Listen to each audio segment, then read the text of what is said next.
Hi மக்கா, எல்லாரும் எப்படி இருக்கீங்க? நிறைய பேர் கேட்ட கேள்விக்கான பதில் வந்து இந்த வீடியோவில் கிடைக்க போகுது. Yes, I decided what is going to be my future அப்படின்னு சொல்லிட்டு நான் டிசைட் பண்ணிட்டேன் பார்த்துக்கோங்க. ஸோ அதுக்கான ஒரு ஃபுல் விளக்கம் தான் இந்த வீடியோ பார்த்துக்கோங்க. அதுக்கு முன்னாடி நான் என்ன டிசைட் பண்ணியிருக்கேன் அப்படிங்கிறத உங்ககிட்ட ஓப்பனாக ஷேர் பண்ணுறதுக்கு முன்னாடி ஒரு சில விஷயத்த வந்து ஃப்ராங்காக நான் உங்ககிட்ட வெளிப்படையாக நான் வந்து சொல்ல போகிறேன். சொல்லிவிட்டு நான் என்ன டிசைட் பண்ணியிருக்கேன் அப்படிங்கிறத வந்து நான் உங்ககிட்ட ஷேர் பண்ணலாம் அப்படின்னு இருக்கேன் பார்த்துக்கோங்க. ஃபஸ்ட்டு பார்த்தீங்கன்னா ஒரு ஃபியூ டேஸ் முன்னாடி அப்படின்னு நினைக்கிறேன் பார்த்துக்கோங்க, குருநாத் சார் வந்து ஒரு சூப்பர் அனலைஸ் பண்ணி ஒரு வீடியோ வந்து கொடுத்துருந்தாங்க. எனக்கு தெரிஞ்சு நிறைய பேர் அந்த வீடியோ நீங்கள் பார்த்துருப்பீங்க அப்படின்னு நினைக்கிறேன். அந்த வீடியோ வந்து நான் சிம்பிளாக உங்களுக்கு எக்ஸ்பிளைன் பண்ணுறேன். எப்படி அவங்க வந்து அனலைஸ் பண்ணியிருந்தாங்க அப்படின்னா, அதாவது கொஸ்டின் பேப்பரை எப்படி அனலைஸ் பண்ணி அவங்க வந்து வீடியோ கொடுத்துருந்தாங்க அப்படின்னா, ஒரு 150 அதாவது 200 கொஸ்டினில் வந்து ஒரு 150 கொஸ்டின் வந்து நம்ம படித்து நம்ம ஸ்கில் பேஸ்டு வரக்கூடிய கொஸ்டின்ஸ். அதில் வந்து நம்ம டேலண்ட்டை வச்சு நம்மளோட ஸ்கில்லை வச்சு நம்ம படித்ததை வச்சு நம்ம வந்து 150ல் நம்ம எவ்வளோ ஸ்கோர் பண்ணுறோங்கிறது அது நம்மளோட திறமையில் வரக்கூடியது. மீதி இருக்கிற அந்த 50 கொஸ்டின் இருக்குது பார்த்தீங்களா, அந்த 200ல் மீதி இருக்கிற 50 கொஸ்டின் எதை பேஸ் பண்ணின்னு பார்த்தீங்கன்னா பியூராக அது வந்து லக் பேஸ் பண்ணி தான் வரப்போகுது அப்படிங்கிறது சாரோட அனலைஸ் பார்த்துக்கோங்க. அதாவது இப்போ நடந்த இந்த குரூப் 4 எக்ஸாமை வச்சு சார் ஒரு அனலைஸ் பண்ணியிருக்காங்க, கரெக்டாக அனலைஸ் பண்ணியிருக்காங்க. நீங்கள் அந்த வீடியோ பார்க்கலன்னா கண்டிப்பாக செக் பண்ணி பாருங்கள். ஸோ அதுலேயே வந்து சார் என்ன ஒரு விஷயம் சொல்லியிருப்பாங்க அப்படின்னா, இப்போ அந்த 150 கொஸ்டின் பியூராக நம்ம படித்து எழுதுகிறோம் பார்த்தீங்களா, அந்த 150 கொஸ்டினில் நான் படித்து எழுதுகிற நான் வந்து ஒரு 130 கொஸ்டின் நான் போடுறேன்னு வைங்க. இந்த 50 கொஸ்டினில் என்னால் வெறும், அதாவது இந்த லக் பேஸ் பண்ணி இருக்கிற இந்த 50 கொஸ்டினில் என்னால் வெறும் 10 கொஸ்டின் தான் என்னால் போட முடியுது அப்படின்னா, ஏன்னா இது பியூராக லக் பேஸ் பண்ணி அப்படிங்கிறதுனால எனக்கெல்லாம் லக்கே ஒர்க் அவுட் ஆகாது. ஜஸ்ட்டு நான் 10 கொஸ்டின் தான் நான் போடுறேன் அப்படின்னா, ஸோ ஓவராலாக பார்த்தீங்கன்னா எனக்கு ஒரு 140 கொஸ்டின் தான் வரும். ஸோ எப்படி நான் வந்து அதில் வந்து அச்சீவ் பண்ண முடியும்? இதே இது பார்த்தீங்கன்னா படிக்காத ஒரு பர்சனோ இல்லை படித்த பர்சனோ இருக்கலாம், யாராக இருந்தாலுமே இந்த 150 கொஸ்டினில் ஒரு 120 கொஸ்டின் அவங்க கரெக்டாக போடுறாங்க அப்படின்னு வைங்களேன். ஆனால் இந்த லக் பேஸ் பண்ணி இருக்கிற இந்த 50 கொஸ்டினில் அவங்க வந்து கரெக்டாக வந்து ஒரு 30 கொஸ்டின் போட்டுறாங்க. ஏன்னா இது லக் பேஸ் பண்ணி எனக்கு லக் ஒர்க் ஆகலை, அவங்களுக்கு லக் ஒர்க் ஆகி அவங்க வந்து ஒரு 30 கொஸ்டின் போட்டுருக்காங்கன்னு வைங்களேன். ஸோ அவங்க இந்த இப்போ பார்த்தீங்கன்னா என்னை விட அவங்க வந்து ஒரு ஸ்டெப் மேலே போயிட்டாங்க. கரெக்டாக ஒரு ஸ்டெப் இல்லை, டபுள் ஸ்டெப் அவங்க வந்து மேலே போயிட்டாங்க. ஸோ பியூராக இந்த எக்ஸாம் வந்து எப்படி தான் வந்து கடைசியில் முடிய போகுது அப்படின்னா, பியூராக லக் பேஸ் பண்ணி தான் முடிய போகுது. உங்களுக்கே ஓப்பனாக தெரியுது அப்படி தானே? ஸோ எனக்கும் அதுதான் புரிய வந்துச்சு. என்ன தான் நம்ம வந்து முட்டி மோதி படித்தாலும், ராத்திரி பகலுமா இருந்து படித்தாலும், அட் த எண்டு வந்து லக்கு தான் வந்து என்னோட வேலையை வந்து டிசைட் பண்ண போகுது அப்படின்னா, இதை பற்றி தான் வந்து கிளியராக ஒரு அனலைஸ் பண்ணி வந்து சார் வந்து வீடியோ கொடுத்துருந்தாங்க. எனக்கு தெரிஞ்சு நிறைய பேர் அந்த வீடியோ பார்த்துருப்பீங்க, நானும் வந்து பார்த்தேன் பார்த்துக்கோங்க. அதுக்கப்புறமா எனக்குள்ளால் நிறைய கேள்வி ஓடிக்கிட்டே இருந்துச்சு. நிறைய விஷயம் நான் வந்து யோசித்து கடைசியாக இப்போ நான் ஒரு ஃபைனலாக ஒரு டிசிஷனுக்கு வந்திருக்கேன் பார்த்துக்கோங்க. அந்த டிசிஷனை கண்டிப்பாக நான் உங்ககிட்ட ஷேர் பண்ணுறேன். அதுக்கு முன்னாடி எனக்கு ஒரு சில கேள்விகள் இருக்குது கொஞ்சம் பேர்கிட்ட, அவங்கக்கிட்ட கேட்டுட்டு நான் என்னோட டிசிஷனை உங்ககிட்ட ஃபைனலாக ஷேர் பண்ணுறேன். யூடியூப்பில் பார்த்தீங்கன்னா ஒரு சில அகாடமி வந்து நெக்ஸ்ட்டு ஈஸியாக வந்து கடந்து போயிட்டு இந்த பிரச்சனையை வந்து குரூப் 4க்கு நடந்து இந்த அநீதியை வந்து கொஞ்சம் கூட ஒரு பொருட்டாவே மதிக்காம நிறைய பேர் வந்து சப்போர்ட் பண்ற மாதிரி வந்தாங்க. நாங்க உங்களுக்கு வந்து துணையா நிக்கிறோம், மாணவர்கள் சைட்ல நாங்க நிக்கிறோம் அப்படின்னு சொல்லிட்டு சப்போர்ட் பண்ற மாதிரி வந்துகிட்டு அடுத்த செகண்டே குரூப் 2க்கு ஒரு பேட்ச் ஓப்பன் பண்ணி அவங்க வந்து நெக்ஸ்ட் ஈஸியா வந்து மூவ் ஆன் ஆகிட்டாங்க பார்த்துக்கோங்க. எனக்கு உங்ககிட்ட ஒரே ஒரு கேள்விதான், எப்படி இவ்வளோ குயிக்காக வந்து நீங்கள் குரூப் 2க்கு வந்து மூவ் ஆன் ஆனீங்க? அந்த குரூப் 2வில் நீங்கள் என்ன மாதிரி ஒரு ஸ்ட்ரக்சரில் வந்து நீங்கள் வந்து டெஸ்ட் பேட்ச் கண்டக்ட் பண்ண போகிறீங்க? ஏன்னா அட் த எண்ட் வந்து லக் தான் வந்து ஒருத்தரோட வேலையை தீர்மானிக்க போகுது அப்படின்னா, நான் ஏன் உங்ககிட்ட காசு கொடுத்து வந்து டெஸ்ட் பேட்ச் ஜாயின் பண்ணி மாங்குன்னு விழுந்து படிக்கணும் அப்படிங்கிறது என்னோட பெரிய கொஸ்டின் மார்க்காக இருக்குது. நான் வந்து ஜாயின் பண்ண போகிறதில்ல. ஆனால் என்ன மாதிரி நிறைய பிள்ளைங்க வந்து உங்களை நம்புகிறாங்க கரெக்டாக, அதாவது நான் நம்பலை, ஆனால் நிறைய பேர் உங்களை நம்புகிறாங்க இல்லையா? எப்படியாவது இவங்ககிட்ட நம்ம டெஸ்ட் பேட்ச் ஜாயின் பண்ணோம் அப்படின்னா, இவங்ககிட்ட கண்டிப்பாக நம்ம படித்தோம் அப்படின்னா எனக்கு வேலை கிடச்சிரும் அப்படின்னு உங்களை நிறைய பேர் நம்புகிறாங்க பார்த்தீங்களா? அவங்களுக்காக நான் கேட்குறேன், எப்படி நீங்கள் இவ்வளோ குயிக்காக மூவ் ஆன் ஆனீங்க? என்ன ஸ்ட்ரக்சரில் இனிமேல் நீங்கள் வந்து டெஸ்ட் பேட்ச் டிசைன் பண்ணி எல்லாரையும் படிக்க வைக்க போகிறீங்க அப்படின்னு சொல்லிட்டு ஒரு கிளாரிட்டி வந்து சொன்னீங்க அப்படின்னா கண்டிப்பாக நல்லாயிருக்கும் அப்படின்னு நான் நினைக்கிறேன். மாதிரி என்னோட வீடியோ பார்க்குற உங்ககிட்ட நான் ஒரே ஒரு ரிக்வெஸ்ட் வைக்கிறேன் பார்த்துக்கோங்க. டிசிஷன் உங்களோட தான், நான் ரிக்வெஸ்ட் தான் வைக்க போகிறேன், நீங்கள் தான் முடிவு எடுக்கணும்.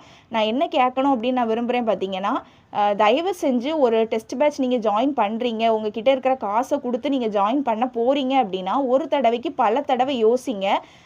நம்ம வந்து இவங்ககிட்ட காசு கொடுத்து நம்ம ஜாயின் பண்ணுறோம், நமக்குன்னு ஒரு பிரச்சனைன்னு வரும்போது நம்ம சைடில் இவங்க வந்து நிற்கிறாங்களா அப்படிங்கிறத ஒரு தடவைக்கு பல தடவை யோசிங்க. இவ்வளோ பெரிய இஷ்யூ நடக்குது, ஒரு பெரிய அநீதியே நடந்திருக்குங்கிறப்போ யார் நம்ம பக்கம் வந்து நிற்கிறாங்கங்கிறத நீங்கள் கண்டிப்பாக யோசிக்கணும். இவ்வளோ தூரம் நம்ம காசு கொடுத்தோமே, நம்ம சைடில் யாரெல்லாம் வாய்ஸ் அவுட் பண்ணியிருக்காங்க அப்படிங்கிறத ஒரு தடவைக்கு பல தடவை யோசிச்சுட்டு நீங்கள் டெஸ்ட் பேட்ச் ஜாயின் பண்ணுங்கள். இப்போ இந்த டெஸ்ட் பேட்ச் நீங்கள் ஜாயின் பண்ணுறதுனால உங்களுக்கு ஏதாவது யூஸ் இருக்கான்னு யோசிங்க. அட் த எண்ட் நீங்கள் என்ன தான் வந்து நீங்கள் டெஸ்ட் பேட்சுக்கு காசு கொடுத்து படித்தாலும் சரி, சும்மா என்ன மாதிரி செல்ஃப் ஸ்டடி பண்ணாலும் சரி, அட் த எண்ட் டிசைட் பண்ண போகிறது வந்து லக்கு தான். அப்படின்னா அதுக்கு நீங்கள் ஏன் ஃபீஸ் பே பண்ணி ஒரு இடத்துல படிக்கணும் அப்படிங்கிறதையும் நீங்கள் வந்து ஒரு தடவைக்கு பல தடவை யோசிங்க. நீங்கள் ஜாயின் பண்ணாதீங்கன்னு நான் சொல்ல மாட்டேன், ஜாயின் பண்ணுங்க அப்படின்னு நான் சொல்ல மாட்டேன்.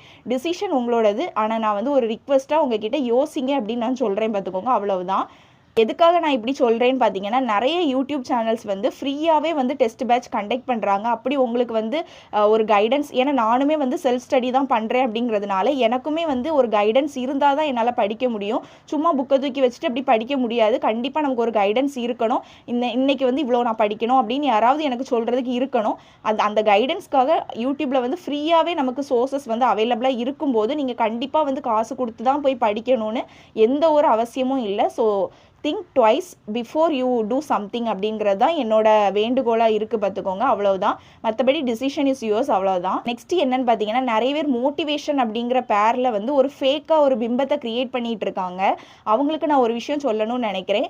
நீங்கள் எனக்கிட்ட வந்து நிறைய கொஸ்டின்ஸ் ரைஸ் பண்ணுறீங்க. அதாவது ஒரு சிலர் வந்து ஒரு கொஸ்டின் ரைஸ் பண்ணுறாங்க. நீ எதுக்காக இதுக்கு வாய்ஸ் அவுட் பண்ணுற, இதனால் உனக்கு என்ன பிரயோஜனம் அப்படின்னு நீங்கள் என்கிட்ட கேட்குறதுக்கு பதிலாக உங்ககிட்ட நிறைய பேர் வந்து இந்த எக்ஸாம் குரூப் 4 எக்ஸாம் நீங்கள் எழுத போகிறதுக்கு முன்னாடி இந்த பிளானை ஃபாலோ பண்ணுங்க. இந்த வீடியோ பார்க்காம நீங்கள் எக்ஸாம் எழுத போகாதீங்க. இந்த வீடியோ நீங்கள் பார்க்காம எக்ஸாம் எழுத போனீங்கன்னா உங்களுக்கு கண்டிப்பாக வேலை கிடையாது அப்படின்லாம் தம்ப்நெயில் செட் பண்ணி உங்களுக்கு வீடியோ கொடுத்தாங்க தெரியுமா? நீங்கள் அவங்க கிட்ட போய் கொஸ்டின் ரைஸ் பண்ணுங்க. உன் வீடியோவை நான் பார்த்தேனே, எனக்கு என்ன பிரயோஜனம் அப்படின்ட்டு நீங்கள் அவங்க கிட்ட தான் கொஸ்டின் ரைஸ் பண்ணணுமே தவிர என்கிட்ட வந்து நீங்கள் கொஸ்டின் ரைஸ் பண்ணக்கூடாது. ஏன்னா நான் உங்களுக்கு எந்த ஒரு மோட்டிவேஷனும் நான் தந்தது கிடையாது. எந்த ஒரு ஃபேக்காக ஒரு பிம்பத்தையும் நான் உங்களுக்கு வந்து கிரியேட் பண்ணது கிடையாது. ரியாலிட்டியை மட்டும் தான் நான் உங்களுக்கு ஷேர் பண்ணியிருக்கேன். அதே மாதிரி இதுவரை என்னோட சேனலில் வந்து நான் என்ன படிக்கிறேங்கிறத தான் நான் உங்களுக்கு ஷேர் பண்ணியிருக்கேனே தவிர நான் இதை படிக்க நீங்களும் கண்டிப்பாக இதை படிங்க அப்படின்னு சொல்லிட்டு நான் எதையுமே சஜஸ்ட் பண்ணது கிடையாது. நான் பிலீவ் பண்ணுறேன், கண்டிப்பாக நான் அப்படி உங்களுக்கு வந்து ஷேர் பண்ணியிருக்க மாட்டேன். இவ்வளோ வந்து என்னோட ஸ்டடி பிளான்ஸை வந்து உங்ககிட்ட ஷேர் பண்ணேன். இன்றைக்கி என்ன படிச்சிருக்கேன், நாளைக்கு நான் என்ன படிக்கிறேங்கிறத ஜஸ்ட் நான் உங்ககிட்ட வந்து ஒரு இன்ஃபர்மேஷனாக ஷேர் பண்ணேனே தவிர நான் இது படிக்கிறேன் நீங்களும் இதை படிங்கன்னு நான் உங்ககிட்ட ஒரு நாளுமே நான் சஜஸ்ட் பண்ணது இல்லை. ஆனால் வந்து நான் படிக்கிறது எல்லாமே நீங்களும் படிச்சிருந்துருக்கீங்க. நான் ஃபாலோ பண்ணுற சேனல்ஸை நீங்களுமே ஃபாலோ பண்ணுறேன் அப்படின்ட்டு நீங்கள் என்கிட்ட சொல்லியிருக்கீங்க. ஆனால் எதுவுமே நான் சொல்லி நீங்கள் செய்யலை. அதுதான் ஒரு விஷயம். இல்லாத ஒரு விஷயத்த ஒரு பிம்பத்தை கிரியேட் பண்ணி இப்போவுமே நடக்குது. இப்போவுமே வந்து மோட்டிவேஷன் அப்படிங்கிற பேரில் ஃபேக்காக ஒரு பிம்பத்தை கிரியேட் பண்ணிகிட்டு இருக்காங்க. குரூப் 2 வந்து ப்ரிப்பேர் பண்ணுங்கள், குரூப் 2 வந்து நீங்கள் வந்து டெஸ்ட் பேட்ச் என்கிட்ட ஜாயின் பண்ணுங்கள், அப்படி இப்படின்ட்டு சொல்லிட்டு நிறைய மோட்டிவேஷன் அப்படிங்கிற பேரில் என்னெல்லாமோ பேசிகிட்டு இருக்காங்க. நான் வந்து இதை தான் என்னோட லாஸ்ட் ஃபைனல் டிசிஷனாக வந்து நான் எடுத்து இதை பண்ண போகிறேன். இதில் நான் துணிஞ்சு ஒரு ஸ்டெப் எடுக்க போகிறேன். ஏன் அப்படின்னா இன்னும் 2 மாதம் தானே இருக்குது. ஸோ ஃபைனலாக இதில் ஒரு ஆழம் காண போகிறேன். இதில் எனக்கு கிடைக்கல அப்படின்னா நான் விட்டுட்டு போக போகிறேன் அப்படின்னு சொல்லிட்டுலாம் ஒரு பிம்பத்தை கிரியேட் பண்ணுறாங்க.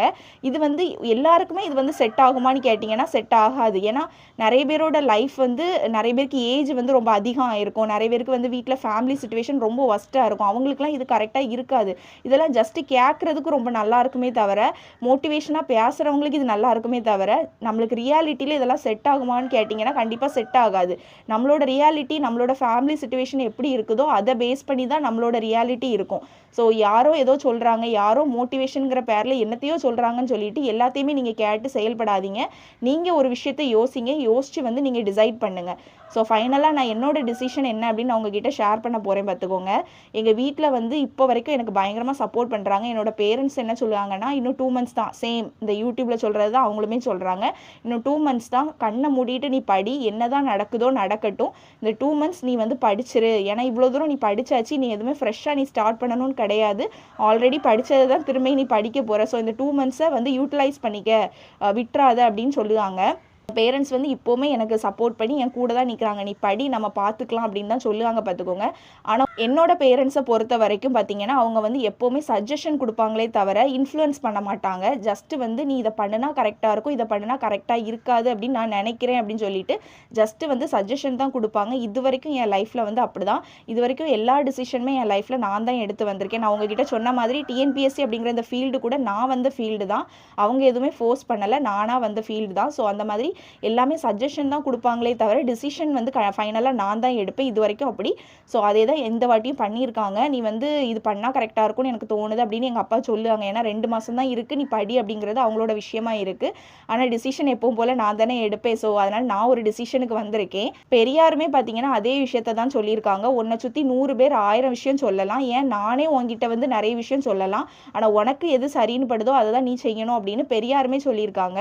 ஸோ ஃபைனலாக என்னோட டிசிஷன் என்ன அப்படின்னு பார்த்தீங்கன்னா, எனக்கு வந்து இப்போ ரியாலிட்டி என்னன்னு தெரிஞ்சு போச்சு. 1000 தான் இருந்தாலும் என்னதான் இருந்தாலும் கடைசியில் வந்து நான் என்னதான் மாங்குன்னு விழுந்து படித்தாலும் ஃபைனலாக லக்கு தான் டிசைட் பண்ண போகுது அப்படிங்கிறது வந்து வெட்ட வெளிச்சமாக எனக்கு தெரியுது. இதுதான் ரியாலிட்டி அப்படிங்கிறது எனக்கு தெரியுது. நீங்கள் என்ன வேணாலும் மோட்டிவேஷன் சொல்லுங்கள், என்ன வேணாலும் கடந்து போன்னு சொல்லுங்கள், உனக்கு தேவை ஒரு சீட்டு தான் அப்படின்னு நீங்கள் சொல்லுங்கள். அதெல்லாம் கேட்டு எனக்கு காது வலியே வந்துட்டு பார்த்துக்கோங்க. அந்த உனக்கு தேவை ஒரு சீட்டு தான்ங்கிற டைலாக்கை வந்து என் வாழ்க்கையில் நான் மறக்கவே மாட்டேன். எனக்கு தெரிஞ்சு டிஎன்பிஎஸ்சி படிக்கிற எல்லாருமே அந்த வார்த்தையை கேட்டிருப்பீங்க. அதை கேட்டு காதுலேருந்து ரத்தம் வராத குறை தான் பார்த்துக்கோங்க. அந்த அளவுக்கு அந்த வார்த்தையை நான் கேட்டாச்சு. இனிமேல் இப்போவும் நிறைய பேர் சொல்லிட்டு இருக்காங்க, உனக்கு தேவை அந்த ஒரு சீட்டு தான், அதுக்காக தானே நீ போட்டி போடுற அப்படின்ட்டு. போதும்பா போதும். ஸோ இப்போ நான் என்ன டிசைட் பண்ணியிருக்கேன் அப்படின்னு பார்த்தீங்கன்னா, நான் வந்து ஜாப் ஏதாவது தேடலாம் அப்படின்னு பிளான் பண்ணியிருக்கேன் பார்த்துக்கோங்க. ஃபுல்லாக நான் வந்து டிஎன்பிஎஸ்சியை குவிட் பண்ணிட்டேனா அப்படின்னு கேட்டிங்கன்னா நோ, நான் வந்து குவிட் பண்ணலை. ஆனால் அதில் ஒரு விஷயம் இருக்குது, அதுதான் நான் உங்ககிட்ட ஷேர் பண்ண போகிறேன். நான் வந்து டிஎன்பிஎஸ்சியை ட்ரஸ்ட் பண்ணலை, அதுதான் விஷயமே. எனக்கு டிஎன்பிஎஸ்சி மேலே இருந்த நம்பிக்கை போயிடுச்சு. ஸோ அதுக்காக அல்டர்னேட்டிவாக ஒரு ஆப்ஷன் வேணும். இதை நம்பி நான் இருந்துட முடியாது. அதாவது டிஎன்பிஎஸ்சியை நம்பி என் வாழ்க்கையை நான் வந்து இனிமேல் ஸ்பாயில் பண்ண முடியாது. ஸோ அல்டர்னேட்டிவாக கண்டிப்பாக ஒரு ஆப்ஷன் வேணும். அதுக்காக வந்து நான் வந்து ஒரு ஜாப் வந்து சர்ச் பண்ணிகிட்ருக்கேன். நான் நிறைய இடத்துல சொல்லி வச்சுருக்கேன். ஆனால் ஜாபுங்கிறது வந்து இப்போ போய் கேட்ட உடனே வந்து கிடச்சிருமான்னு கேட்டிங்கன்னா கிடைக்காது. ஏன்னா வந்து எக்ஸ்பீரியன்ஸ் வந்து ஜாப்லலாம் கண்டிப்பாக கேட்பாங்க. நமக்கு எக்ஸ்பீரியன்ஸ் அப்படிங்கிறது வீட்டில் வாங்கி வச்சுருக்க சாக்காக வாங்கி வச்சுருக்க புக்கு தான் நம்மளோட எக்ஸ்பீரியன்ஸு. ஏன்னா இவ்வளோ காலங்களை நம்ம வந்து புக்கிலே நம்ம தொலைச்சிட்டோம். நம்மக்கிட்ட வந்து எக்ஸ்பீரியன்ஸ் சர்டிஃபிகேட்ஸ் எல்லாம் கிடையாது. ஃபுல்லாகவே நம்ம வந்து ஸ்டடீஸ், அதாவது நான் என்கிட்ட எக்ஸ்பீரியன்ஸ் அப்படின்னு கேட்டாங்கன்னா என் வீட்டில் இருக்கிற அவ்வளோ புக்கையும் ஒரு சாக்கில் கட்டி கொண்டு போய் கொடுக்கணும். இதுதான் என்னோட எக்ஸ்பீரியன்ஸாக இருக்கும். அந்த அளவுக்கு டிஎன்பிஎஸ்சி என்னை வந்து கொண்டு வந்து நிறுத்திட்டாங்க பார்த்துக்கோங்க. ஸோ அதனால் நான் வந்து ஜாப் தான் சர்ச் பண்ணிகிட்டு இருக்கேன். எனக்கு ஒரு வேளை வந்து ஏதாவது ஜாப் செட் ஆச்சு அப்படின்னா நான் வந்து போயிடுவேன் பார்த்துக்கோங்க. இதுதான் இப்போதைக்கு நான் டிசைட் பண்ணியிருக்கிறது. ஸோ டிஎன்பிஎஸ்சி என்ன ஆச்சு, டிஎன்பிஎஸ்சி என்ன பண்ண போகிறேன் அப்படின்னு கேட்குறீங்க. அதாவது குரூப் 2 என்ன ஆச்சு, குரூப் 2க்கு படிக்க மாட்டியா அப்படின்னு கேட்பீங்க. ஸோ ஜாப் வந்து சர்ச் பண்ணிட்டு தான் இருக்கேன். அது வந்து அதை நான் சொன்ன மாதிரி நம்ம எடுத்த உடனே ஜாபும் கிடைக்காது. அதுக்கான நான் வந்து ஜாபை தான் ஃபுல் டைமாக சர்ச் பண்ணிகிட்டு இருக்கேன். ஸோ அது சைமல்டேனியஸாக வந்து நான் டிஎன்பிஎஸ்சியும் படிக்கலாம் அப்படின்னு இருக்கேன். குரூப் 2க்கான ப்ரிப்பரேஷன் வந்து கிருஷோபா சாரோட ஃப்ரீ டெஸ்ட் பேட்சை யூஸ் பண்ணி நான் வந்து படிக்கலாம் அப்படின்னு இருக்கேன். இன்னும் சார் வந்து வீடியோ கொடுக்கல அப்படின்னு நினைக்கிறேன். நான் இன்னும் பார்க்கல. ஒருவேளை அவங்க ஸ்டடி பிளான் கொடுத்தாங்க அப்படின்னா நான் வந்து அதை ஃபாலோ பண்ணலாம் அப்படின்னு நினச்சிருக்கேன் பார்த்துக்கோங்க. ஆனால் ஃபுல் டைமாக இல்லை, அதை யோசிச்சுக்கோங்க. நான் வந்து ஜாப்ஸ் தேடிட்டு இருக்கேன். வேலை எனக்கு ஜாப் கிடைச்சிது அப்படின்னா நான் வந்து போயிடுவேன் பார்த்துக்கோங்க இதை விட்டுட்டு. ஏன்னா எனக்கு நம்பிக்கை போயிடுச்சு டிஎன்பிஎஸ்சியில். நான் அது வரைக்கும் சும்மா இருக்க முடியாதுல, வீட்டில் சும்மா படிச்சுட்டாது இருக்கலாமே அப்படின்னு சொல்லிட்டு குரூப் 2க்கு வந்து நான் படிக்க போகிறேன். அதாவது ஆல்ரெடி நம்ம படித்தது தான், அந்த ஸ்டடி பிளானை பேஸ் பண்ணி சும்மா படிக்க போகிறேன், அவ்வளோதான். பெரிய அளவில் ஈடுபாடோடலாம் நான் படிக்கலை. ஏன்னா எனக்கு தெரியும் ரிசல்ட் என்ன அப்படிங்கிறது. ஸோ அதனால் நீங்களுமே வந்து டிஎன்பிஎஸ்சி குரூப் 2க்கு படிக்கலையா அப்படின்னு ஒரு கொஸ்டின் மார்க்கோட இருப்பீங்க. ஸோ நீங்களுமே வந்து ஒரு ஆல்டர்னேட்டிவ் ஆப்ஷன் வச்சுக்கிறது எனக்கு தெரிஞ்சு பெஸ்ட் ஆப்ஷன் அப்படின்னு எனக்கு தோணுது. முழு மனசாக வந்து இந்த மோட்டிவேஷன் வீடியோ இதெல்லாம் கேட்டுட்டு உனக்கு ஒரு சீட்டு தான் இந்த கதையெல்லாம் கேட்டுட்டு வந்து நீங்கள் வந்து உங்கள் லைஃப்பை தொலைச்சிடாதீங்க. என்னோட லைஃப் இவ்வளோ நாள் வந்து இதை நம்பி போச்சு. ஸோ இதுக்கு மேலே நான் வந்து என்னோடய வாழ்க்கைக்கான பயணத்தை வந்து நான் தொடரணும் அப்படின்னா நான் அதுக்கு ஒரு முடிவு எடுத்து தான் ஆகணும். அதுக்கான முடிவு தான் இது. ஸோ நான் வந்து ஒரு ஜாப்ஸ் தேட போகிறேன். தேடிட்டே வந்து சைமல்டேனியஸாக நான் வந்து படிக்கவும் போகிறேன் பார்த்துக்கோங்க. ஒருவேளை எனக்கு ஜாப் கிடச்சிதுன்னா நான் அந்த ஃபீல்டுக்குள்ளே போயிடுவேன், இதை வந்து விட்டுருவேன் பார்த்துக்கோங்க. ஆனால் கொஞ்சம் வருஷம் ஆகட்டும். எல்லாமே வந்து என்னோட படிப்புக்கு வந்து வேலை அப்படின்னு ஒரு நிலமை வந்துச்சுன்னா நான் மறுபடியும் ரீஸ்டார்ட் பண்ணுவேன்.